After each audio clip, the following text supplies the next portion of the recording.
there's so many different things in self-employed income, so many different ways you can have your self-employed income. Do you have it from rental properties? Is it from a business that you own, a partnership? Generally, the bank will require 2 years of tax returns, and they're going to average out the income over the 2 years, unless you're self-employed for 5 years. If you're self-employed for 5 years, that shows that your business is stable. They're going to go based off of 1 year of tax returns. There are instances where the bank will give you an exception, and even though you're self-employed for less than 5 years, the bank will approve you based off 1 year of tax returns. But that, takes some expertise on the loan officer side to be able to, we actually get a lot of deals like that, because I had a few times where borrowers were denied, and on the base because the 2 year history wasn't enough. The 1 year was. So when you have expertise and you have a team that helps out and you learn the tricks, you figure out what it takes to be able to get approved on the 1 year. But as far as the income, self-employed income generally need 2 years unless you're self-employed for 5 years, in which case you go with a 1 year of tax returns. The calculation of self-employed income isn't just your taxable income. Many people think that when it comes to self-employed income, people will throw numbers and they generally, there's confusion.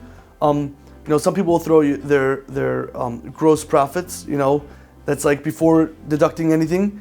Other people will go with, their taxable income. So taxable income and the income used by the bank are two different things. What the banks are looking at, they're looking at your cash flow. They want to see how much money is consistently coming, through your business that is your money.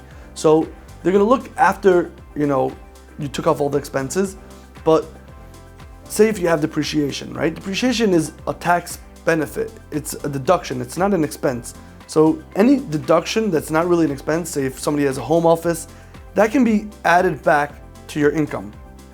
So depreciation, a home office expense, or for example, if somebody has a business and his business has a one-time expense, I had it with somebody who has a restaurant. They bought an oven, $20,000. Another guy, construction, he bought a truck, cost him a few $1,000s. Now, along with a letter from a CPA that's a one-time expense, this guy doesn't have to buy a truck every year, doesn't have to buy an oven every year. We're able to take that money and add it back because, next year and 2 years from now, he's not gonna be buying a truck, and that is income. So many times you have people that, I actually had somebody who told me, I really need a refinance, but I don't have enough income. Once we analyzed his tax returns, saw that he had depreciation of thousands of dollars, and he was making money. He was just able to deduct it from his taxes. So when calculating self-employed income, it's important to know, that it's very important to have it done through, send your documents to a loan officer. But the point is that it's not your taxable income, it's not your gross income, it's your income after expenses. But again, any deduction can be added back to your income, and any one-time expense can be added back as well.